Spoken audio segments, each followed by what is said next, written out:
شاہ صاحب، ہم ہر نماز میں دنیا اور آخرت کی کامیابی مانگتے ہیں. زندگی گزارنے کا ایسا کیا انداز ہو سکتا ہے کہ دنیا بھی بنے اور آخرت بھی بن جائے؟ قاسم شاہ صاحب، اس کا جواب دینے سے پہلے میں ایک عرض کرنا چاہوں گا کہ ہم کسی چیز کو دو طریقوں سے اسٹیبلش کر سکتے ہیں. ایک تو تھیوریٹیکلی اور لاجیکلی پروو کر دیں ہم، اور دوسرا یہ ہے کہ ایک چیز جو پریکٹیکلی پروو ہوئی ہو پہلے سے. یہ دوسرا میتھڈ ہے کہ پریکٹیکلی پروون فیکٹ، وہ زیادہ کنونسنگ ہوتا ہے. اب یہ دیکھ لیجئے کہ جب مسلمان واقعی صحیح معنوں میں قرآن اور سنت پر عمل کر رہے تھے تو مسلمان کہاں سے اٹھے اور آدھی سے زیادہ دنیا پر چھا گئے، اور مسلمان دوسروں کو علم اور تہذیب اور تمیز، یہ تینوں چیزیں بانٹ رہے تھے. اسی طرح ہم یہ دیکھ سکتے ہیں کہ مسلمان زوال کیوں گئے. تو جب ہمارا چلن قرآن اور سنت کے ذریعے سکھائے ہوئے اصولوں سے ہٹنا شروع ہوا، ہم زوال کی طرف چلے گئے. کامیابی کا بہترین پروون راستہ ہمارے پاس موجود ہے کہ اگر ہم سیرت مبارکہ پر عمل کر لیں، سنت مبارکہ کو فالو کر لیں، تو ایک بار پھر ہم بے پناہ کامیاب ہو جائیں گے، دنیا میں بھی، اور جس ڈھب پہ اس دنیا میں ہم زندگی گزار رہے ہوں گے اس سے امید ہے اللہ کی رحمت سے. شاہ صاحب، ایک کوٹیشن، ایک جملہ کوٹ کیا جاتا ہے کہ اگر کان میں بالی پہننی ہے تو سوراخ تو کروانا پڑے گا، جنت میں جانا ہے تو مرنا پڑے گا. زندگی میں ہم کسی بھی ہیرو کی کتاب پڑھتے ہیں، آٹو بایوگرافی پڑھتے ہیں، تو ہمیں لگتا ہے کہ ایک دم سے K2 پہ بلندی پہ پہنچ گیا ہوگا. ایک قیمت ہے تکلیف کی، چیلنج کی، ہرڈلز کی. یہ ادا کرنا بڑا ضروری ہے سر. کیا ممکن ہے کہ سر بغیر تکلیفوں کو یہ عروج مل گیا ہو؟ کوئی ایسی کوئی مثال ملتی ہے سر تاریخ میں؟ کم سے کم میرے علم میں نہیں ہے. جتنے بھی لوگ آج ہمیں ٹاپ پر بیٹھے ہوئے دکھائی دیتے ہیں، اگر ہم ان کو اس طرح سے نہ دیکھیں کہ یہ آدمی دیکھیے سر ٹاپ پہ بیٹھا، میں یہاں کیوں نہیں بیٹھ سکتا، یہ ایٹیٹیوڈ نہ ہو ہمارا. ہم اپنے آپ کو عادی بنا لیں اس بات کا کہ ہم یہ دیکھیں کہ یہاں تک پہنچنے کے لیے اس نے کیا کچھ کیا ہے، کیا کچھ اس نے برداشت کیا ہے، اور اپنی خواہشات کی کتنی قربانی کی ہے اس جگہ تک پہنچنے کے لیے. اگر ہم اس طرح دیکھنے کے عادی ہو جائیں گے تو یقین کیجئے کہ کامیابی گارنٹیڈ ہے ہمارے لیے. کہ جب ہم کامیاب لوگوں کو اس انداز میں دیکھ لیں گے کہ K2 کی چوٹی پر بیٹھا ہوا آدمی جو ہے یہ وہاں تک پہنچا کیسے، اس نے کیا کیا برداشت کیا، کیا کیا تکلیفیں اٹھائی ہیں، کتنے اس نے ڈسکمفرٹ برداشت کیے، تو پھر ہمارے لیے آسان ہوگا. تو میرے علم میں ایسا کوئی آدمی نہیں ہے جو بغیر محنت کے ایک جیسی محنت ہوتی ہے دو لوگوں کی، نتائج مختلف ہوتے ہیں، محنت کی مقدار ایک جیسی ہے، بیک گراؤنڈ ایک جیسا ہے، ایجوکیشن ایک جیسی ہے، یہ نتیجے مختلف کیوں ہو جاتے ہیں؟ جو نتائج ہیں یہ تو بحیثیت مسلمان تو ہم یہ کہتے ہیں کہ یہ کلیتاً رب تعالیٰ کی رحمت کے صدقے ہی حاصل ہوتا ہے ہمیں. لیکن دنیاوی طور پہ اگر آپ بات کریں تو ہماری محنت کی سمت ذرا سی مختلف ہوتی ہے دوسرے سے. اس کی میں ایک ایگزامپل آپ کو دے دیتا ہوں کہ اگر ہم نالجبل ہیں تو ہمیں یہاں سے اگر اسلام آباد جانا ہے تو ہمارے پاس 3 روٹ موجود ہیں. ایک وایا سرگودا میاں والی چلے جائیں، دوسرا روٹ ہے وایا GT روڈ چلے جائیں، تیسرا روٹ ہے وایا اسلام آباد ہم چلے جائیں. پہنچ تو ہم وہ تینوں لوگ جو جائیں گے جو اس راستے سے گئے ہیں، لیکن موٹر وے والا کمفرٹیبلی بھی چلا جائے گا اور جلدی بھی پہنچ جائے گا. تو یہ جو علم ہے، ایک زمانے میں ہم ایک مشہور مثال پڑھا کرتے تھے اپنی ٹیکسٹ بکس میں. کسی نے انگلینڈ میں، انگریز عورت نے، اس کا ٹی وی چلنا بند ہو گیا تو اس نے ٹیکنیشین بلایا. تو اس نے آ کے دیکھا اور دیکھ کے اس کے بیک کور کے 4 اسکرو کھولے اور اسکرو ڈرائیور اندر ایک جگہ یوں ٹچ کر کے بند کر دیا اور کہنے لگا جی چلا لیجیے اس کو. چل پڑا. تو چلنے لگا تو پیسوں کا اس نے کہا 50 پاؤنڈ دے دیں. تو عورت چلائی کہ 50 پاؤنڈ کا ہے کہ تم نے کیا کیا ہے؟ یہ 4 اسکرو کھولے ہیں بیک کور کے اور ایک جگہ اسکرو ڈرائیور صرف ٹچ کیا. تو اس نے کہا کہ بی بی یہ اسکرو ڈرائیور ٹچ کرنے کے 50 پاؤنڈ نہیں ہیں, یہ اس علم کے ہیں کہ مجھے یہ پتا ہے کہ میں نے اسکرو ڈرائیور کہاں ٹچ کرنا ہے. یہ میرے نالج کے 50 پاؤنڈ ہیں. تو ہمارے پاس جو علم ہے اصل میں وہ ہمارے لیے راستے آسان کرتا ہے اور صحیح سمت میں رکھتا ہے. اس لیے اکثر بیشتر آپ کے ساتھ گفتگو میں بھی میں ایک بات کہا کرتا ہوں کہ علم ہمیں صحیح اور غلط میں تمیز سکھاتا اور عقل ہمیں اچھوں میں سب سے زیادہ اچھے کی تمیز سکھاتی ہے. تو علم بہت ویلیویبل چیز ہے. تو ہمیں کوشش یہ کرنی چاہیے کہ اگر ہم یہ چاہتے ہیں کہ اپنی زندگی میں کم محنت کے ساتھ زیادہ کامیابی حاصل کر لیں تو اپنے علم کو بڑھائیں. یہ جو ہمارے یہاں ہم ماں باپ کہہ رہا ہوں, میرے جیسے جتنے بھی لوگ ہیں, ہمارا ایک عجیب رویہ ہے کہ ہم یہ چاہتے ہیں کہ ہمارے بچے کے ہاتھ میں ہر وقت ٹیکسٹ بک نظر آئے, ٹیکسٹ بک کے علاوہ کوئی چیز نظر نہ آئے. یہ غلط ہے. اپنے بچے کو اگر ہم ریڈنگ ہیبٹ ڈال دیں اور اسے کتابیں پڑھنے دیں, آف کورس ایک گائیڈنس اس پر رکھیں, بچے کو گائیڈنس پرووائڈ کرتے رہیں کہ کس قسم کی کتابیں پڑھنی چاہیے تاکہ وہ کوئی سب سٹینڈرڈ بکس کی طرف نہ نکل جائے. ایسی کتابیں جن کو نہیں پڑھنا چاہیے وہ پڑھنا شروع ہو جائے. تو اس کو ہم پڑھنے دیں, ہر طرح کی کتابیں, آرٹیکلس, پیپرز, میگزینس. آپ دیکھیں گے کہ بچے کی قابلیت بے پناہ ہے بنسبت اس بچے کے جو ہر وقت ٹیکسٹ بک ہاتھ میں پکڑے ہوئے ہوتا ہے. اسی طرح ہم بچوں کو کھیل کا ٹائم نہیں دینا چاہتے, جبکہ اس کی ذہنی اور جسمانی صحت کے لیے لازمی ہے کہ ہم اسے شام کے 2 گھنٹے آؤٹ ڈور گیم پہ ضرور کمٹ کریں تاکہ وہ زندگی میں کامیاب ہو جائے. ہم گیم کے ذریعے بہت ہی قیمتی چیز سیکھتے ہیں جب ہم کھیل رہے ہوتے ہیں. اس سے بڑی قیمتی چیزیں سیکھ رہے ہوتے ہیں. ایک تو یہ ہے کہ ہمارے اندر اسپورٹس مین اسپرٹ پیدا ہوتی ہے, ہم اپنی شکست کو بڑی خوش دلی سے قبول کرنا سیکھتے ہیں اور آئندہ کے لیے کوشش کرنا سیکھ جاتے ہیں. پھر ٹیم ورک, جو ٹیم اسپرٹ ہے وہ پیدا ہوتی ہے. اور تیسری جو چیز ہے وہ ہے کہ ہمارے اندر ایک ڈسپلن آتا ہے. تو ایسی یہ ویلیویبل چیزیں ہیں جو ہماری زندگی میں ہمیں بہت کامیاب کر دیں گی. تو بچوں پر ہم یہ ڈنڈا نہ چلائیں کہ ہر وقت ٹیکسٹ بک ہاتھ میں رکھیں, ان کو لائبریری میں بیٹھنے کا عادی بنا دیں. اور اسی طرح انہیں کھیل کود کی مقابلہ بہت بڑھ گیا سر, لیکن کہا جاتا ہے مقابلہ ضروری بھی بہت ہے سر. کون سا مقابلہ ہے جو کرنا چاہیے اور کون سا ایسا غیر ضروری مقابلہ ہے جس سے نکل جانا چاہیے؟ ریٹ ریس بہت زیادہ سر. دیکھیے, کمپٹیشن کے بغیر تو آدمی آگے بڑھتا ہی نہیں ہے. اس کے اندر وہ اسپرٹ ختم ہو جاتی ہے آگے بڑھنے کی. مسابقت بڑی ضروری ہے, لیکن یہ مسابقت ہماری پازیٹیو ہونی چاہیے. ہم اس میں ایلبو کا استعمال نہ کریں کہ اپنے ایلبو کے زور پر ہم آگے بڑھیں, وہ نہیں ہونا چاہیے. ہماری اپنی کامیابی کسی کو نیچے گرا کے یا گرانے کی کوشش, کیونکہ گرا تو ہم سکتے نہیں, یہ تو رب کے ہاتھ میں ہے. تو نیچے گرانے کی کوشش کریں گے, اس کا الٹا نتیجہ نکلے گا, ہم خود نیچے گر جائیں گے. تو ایلبو کا استعمال نہ کریں. آپ ایک بڑا مشہور جملہ اکثر بیشتر ہم کنورسیشن میں استعمال کرتے ہیں کہ دوسرے کو عزت وہی دے سکتا ہے جو خود عزت والا ہے. آپ دوسروں کو عزت دے کے دیکھیے آپ کو خود کتنی عزت ملتی ہے. یہ رب تعالیٰ کا اپنا ایک قانون ہے فطرت کا.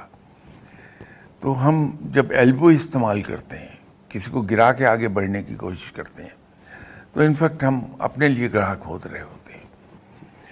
اگر ہم دوسرے کو بڑا بنا کے پیش کریں گے تو یقینی طور پہ ہم خود بڑے ہوتے جائیں گے, دوسرا پتہ نہیں ہوتا ہے یا نہیں ہوتا. میں نے جب سوئی گیس میں جاب شروع کی تھی, بہت ینگ ایج تھی, 22 ایئرس, تو میرے باس تھے, ایس اے میکری ان کا نام تھا, بہت ہی پیارے آدمی, اللہ تعالیٰ انہیں جنت نصیب کرے, انتقال کر گئے. ایک بار انہوں نے مجھے ایک نصیحت کی تھی جو کمال کی تھی. تو وہ انگریزی زیادہ بولتے تھے, اردو بہت کم بولتے تھے. تو انگریزی میں فرمانے لگے کہ دیکھو, اگر تم یہ چاہتے ہو کہ تمہیں انکریز سیلری میں انکریز ملتی جائے تو اپنے ماتحتوں کی انکریز کی کوشش کرو, تمہیں خود مل جائے گی. بہت خوبصورت. تم اگر یہ چاہتے ہو کہ تمہاری عزت ہو تو اپنے ماتحتوں کی عزت بناؤ, واہ. اور اگر خود ترقی چاہتے ہو تو اپنے ماتحتوں کی ترقی کے لیے کوشش بہت کرو. اعلیٰ. یہ اس وقت اس ایج میں تو شاید سمجھ میں نہ آتی ہوں باتیں, لیکن بعد میں جو وقت گزرا تو پتہ یہ چلا کہ یہ بڑے گولڈن پرنسپلز ہیں. اگر ہم خود آگے جانا چاہتے ہیں, میں یہ مقابلے کا ایک پرنسپل عرض کر رہا ہوں آپ سے, صحیح سے. تو ایلبو کے زور پر نہ پڑیے, دوسروں کو اپنے سے بڑا بنا کے پیش کر دیجیے. بالکل ٹھیک. آپ از خود بڑی بڑے خوبصورت حدیث ہے کہ مومن کا آج کا دن گزشتہ دن سے بہتر ہے. یہ جو امپرومنٹ ہے اس کا لیسن اور بھی ایک حدیث میں ملتا ہے کہ مومن ایک سوراخ سے 2 بار ڈسا نہیں جاتا. اس میں ایک لرننگ ایٹیچیوڈ پتہ لگتا ہے کہ غلطی سے سیکھ جاتا ہے.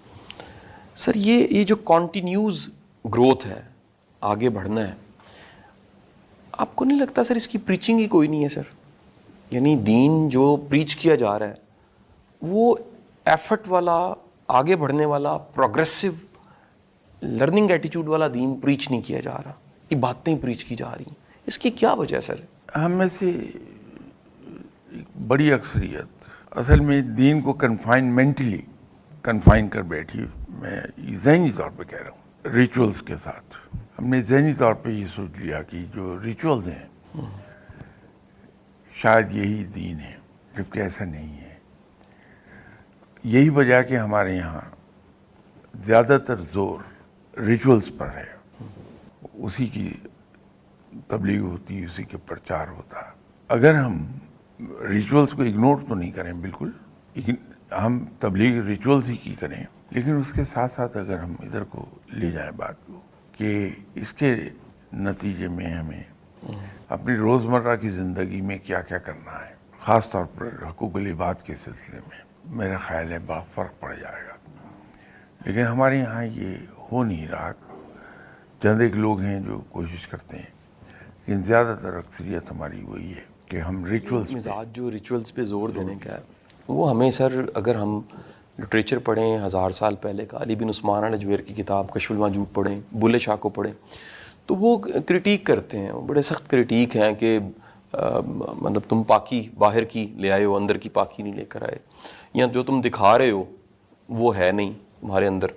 تو یہ جو کہہ لیجئے کہ ایک ٹپیکل ریلیجن کو پریچ کرنے والے کا مزاج ہے اور ایک صوفی کا مزاج ہے, اس میں سر بڑا ایک ملتا ہے ڈفرنس. وہ روح پہ کام کر رہا ہے اور یہ ظاہر پہ کام کر رہا ہے. سر کیسے ممکن ہے کہ آپ اس روح پہ کام کرتے رہیں, اپنے رب کو راضی کریں اور اس دنیا کے ساتھ بھی چل لیں؟ یہ دنیا تو سر ہر چیز دکھاوا اور دیکھنے کو مانتی. دیکھیے, یہ چیز از خود آدمی میں آ جاتی ہے, پیدا نہیں کرنی پڑے گی, از خود آ جائے گی. صحیح.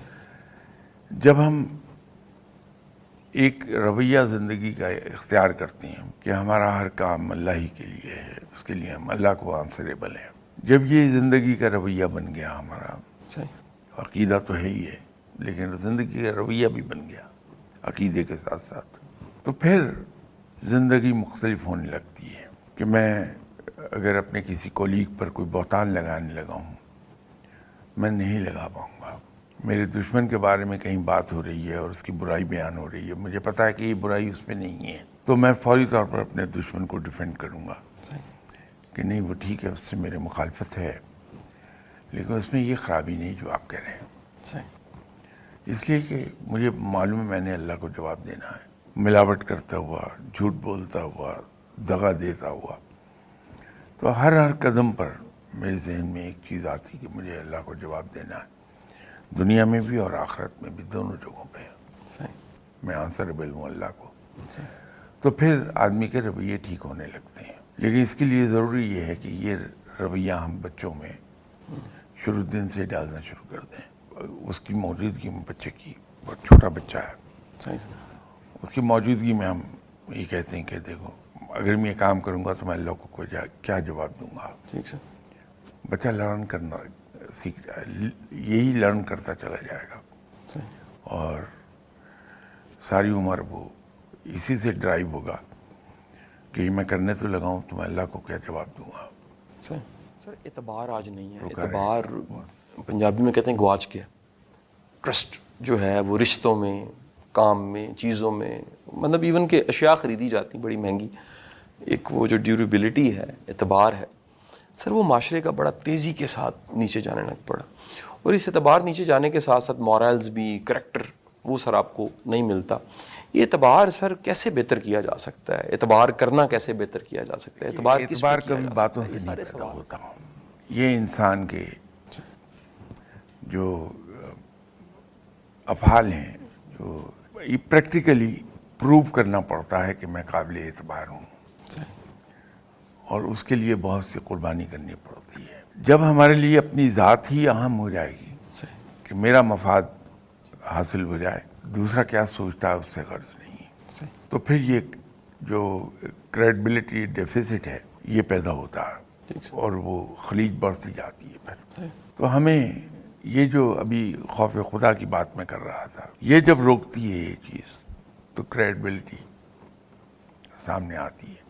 جو کچھ ہمیں بحیثیت مسلمان آپ صلی اللہ علیہ وسلم نے تعلیم دی ہے وہ تو یہ ہے کہ اگر آپ کاروبار میں ہیں تو سودا بیچتے ہوئے سب سے پہلے اس کے نقائص بیان کرتے ہیں.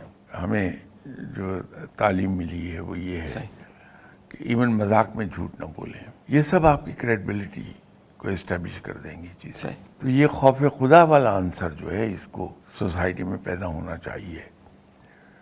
وہ یہاں تک محدود نہ ہو جائے کہ میں بھوکوں کو کھانا کھلا دوں خوف خدا کے تحت. تو جو میری daily every day life dealings ہیں میری، اس کے اندر بھی خوف خدا جب آ جائے گا تو کریڈبلٹی خود بخود ہائی ہوتی چلی جائے گی.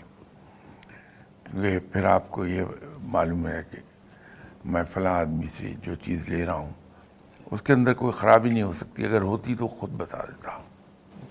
یا کوئی بھی چیز جو وہ مجھے کہہ رہا ہے اس میں کہیں ایک لفظ جھوٹ نہیں ہو سکتا کیونکہ فلاں آدمی نے کہا ہے. سر یہ قرآن خود آ پاک جائے گی. اللہ کی کتاب ہے سر، آگے مکمل کتاب ہے، مکمل دین ہے سر، ہمارے لیے ہدایت ہے سر. زندگی کی مختلف سچویشنز میں ہم قرآن سے میسج لے لیتے ہیں. مشکل ہے، صبر کرنا ہے سر. مال آ گیا، سخاوت کر دی ہے سر. بڑوں کا احترام کرنا ہے سر. یہ ساری جنرل سچویشنز ہیں جس کو ایڈریس کیا گیا سر.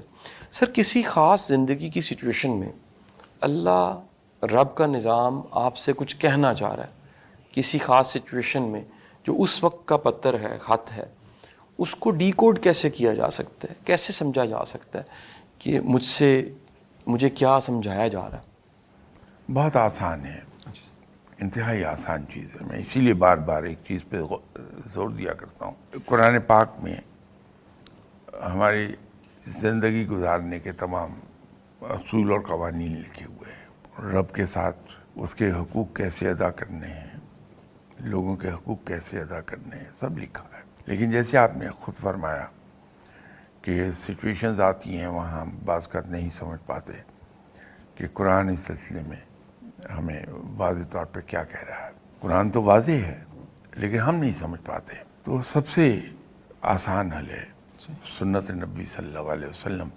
اور سیرت نبی صلی اللہ علیہ وسلم. وہ تو بالکل کلیئر ہے، ہماری آنکھوں کے سامنے ہے، ہم میں سے ہر آدمی کو ازبر ہے. اگر وہاں سے ہم روشنی لے لیں تو ہم عین قرآن کے مطابق عمل کر رہے ہوں گے کہ آپ صلی اللہ علیہ وسلم کی یہ حیات طیبہ قرآن کی عملی شکل ہے. سر اگر کہہ لیجئے کہ کوئی خواب ہے جس کی تعبیر سر ہمیں نہیں پتہ لگ رہی سر، تو اس کو سر کیسے ڈی کوڈ کریں؟ سر سم ٹائم ایسا بھی ہوتا ہے کہ آپ ہمارے بارے میں سر کسی اور کو خواب آتا ہے سر، صبح صبح ایک میسیج آ جائے گا کہ جی آج آپ صدقہ دیجئے، اور اچھا اسے ملتے جلتے میسج ایک ہی وقت میں 2-3 لوگ کر دیتے ہیں سر. کسی بھی خواب کو ڈی کوڈ کیسے کر سکتے ہیں؟ اگر کوئی نہ ملے تو کیسے سمجھا جائے سر؟ میرا خیال ہے از خود تو اسے ڈی کوڈ کرنا مشکل ہو جائے گا. اس لیے خواب کے بارے میں جو اہل علم لوگ ہیں وہ یہ کہتے ہیں کہ ایک تو دوپہر 2 بجے سے پہلے خواب سنا دیجیے آپ. دوسرا خواب صرف اس کو سنائیے جس کے بارے میں آپ کو یہ یقین ہو کہ اسے علم تعبیر حاصل ہے. ہر آدمی ہر انسان اپنے طور پر ڈی کوڈ مشکل ہی کر پاتا. ٹھیک ہے سر. اگر کوئی نہیں آپ کو ایسا مل رہا تو اس سے جو ظاہراً آپ کو تعبیر آپ کے ذہن میں آ رہی ہے، پھر آپ اس کے حوالے وسلم کا فرمان ہے کہ جب اپنے بارے میں برا خواب دیکھو تو اپنے بیڈ کی لیفٹ سائڈ پر 3 بار تھو کر دو. اگر کوئی ایسا خواب ہے جو بظاہر لگ رہا ہے کہ یہ کوئی ڈیسنٹ خواب نہیں ہے تو اس کا تو آپ صلی اللہ علیہ وسلم کا بتایا اچھا خواب ہے، اور اس کو کوئی ایسا آدمی نہیں مل رہا جسے علم تعبیر حاصل ہے، تو پھر اللہ کا شکر ادا کر لیجئے اس پہ، اور اللہ سے یہ دعا کر لیجئے کہ اس کی تعبیر ویسی ہی کر دے صحیح جیسے مجھے گمان ہوا ہے. صحیح تو اللہ تعالیٰ مہربان ہے. صحیح. اور ویسے بھی رب نے اپنے بارے میں یہی فرمایا کہ مجھ سے تھوڑی دیر پہلے اس کا جواب دیا تھا کہ ہمیں ہر انسان کو عزت دینی چاہیے کہ وہ اسی رب کی تخلیق ہے جس رب کی تخلیق ہمیں ہے. وہ ڈیزرو کرتا ہے بحیثیت انسان کی ایک عزت. لیکن ساتھ ہی میں نے ایک عرض کی تھی کہ انسان کو اتنی عزت دیں جتنے کا وہ حقدار ہے. اگر اس کو زیادہ عزت دے دیں گے تو آپ کے سر پہ آ جائے گا وہ.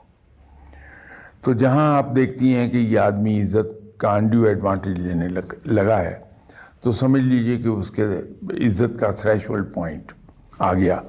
وہ وہیں تک اس کو رکھیے.